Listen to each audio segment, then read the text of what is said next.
Right, so them original, but don't expand the microphone here. This. That's the 2010 production of the Ghetto Youth. Hey, teaser. When the killer tell them, I try to tell them, back and listen to me. Lots of you wake up and play the tune. You know. Takazomborota ndinewe, kutaura chokwani ndinewe, kozviwanda karota ndinewe, kutaura chokwani ndinewe.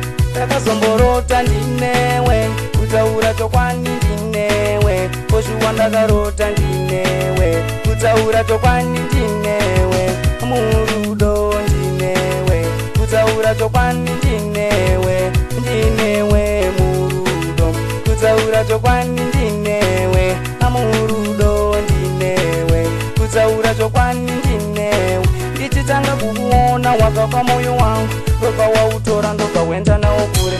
Ini ndorangarira musi uye ndichikuudza kuti ndinokuda, iwe wakandiudza kuti chingomira. Ndichakuunga ndisati ndafunga, ndichangataura newe waichamba chamba, asi iko zvino ndivo wave kutamba. Handiti vane dzungwa nopenza kunge mirambo, ndinoda vari stedi mubva slow ngekamba. Inini ndiri gweta, inini ndiri gamba, ndosaka ndiri pane nini notsindikiramba. Ndakazomborota ndinewe, kutaura chokwani ndinewe, kozviwa ndakarota ndinewe, kutaura chokwani ndinewe. Ndakazomborota ndinewe, kutaura chokwani ndinewe, murudo ndinewe, kutaura chokwani ndinewe, andinewe murudo, kutaura chokwani ndinewe. Nzira yerudo ndasakurira kuti tigofamba zvedu takangwarira, nziyo yerudo ndakunyorera, paichazoimbwa ndini ndichaisaura.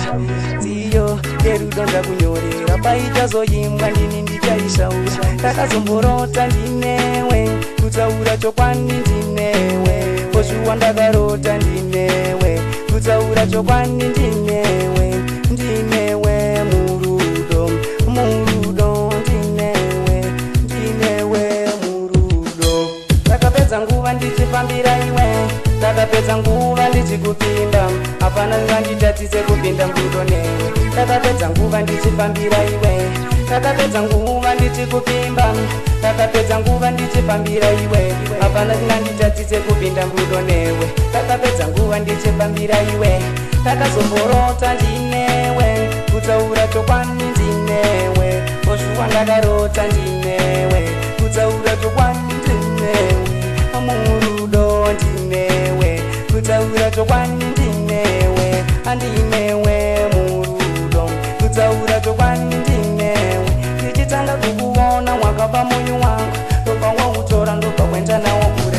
Ini ndorangarira musi uye ndichikuudza kuti ndinokuda, imwe wakandiudza kuti timbomira. Ndichakuunga andisati ndafunga, ndichangotaura newe waichamba chamba, asi iko zvino ndivo wave kutamba. Handidi vane dzungwa nopenza kunge mirambo, ndinoda vari stedi mubva slow ngekamba. Alright, so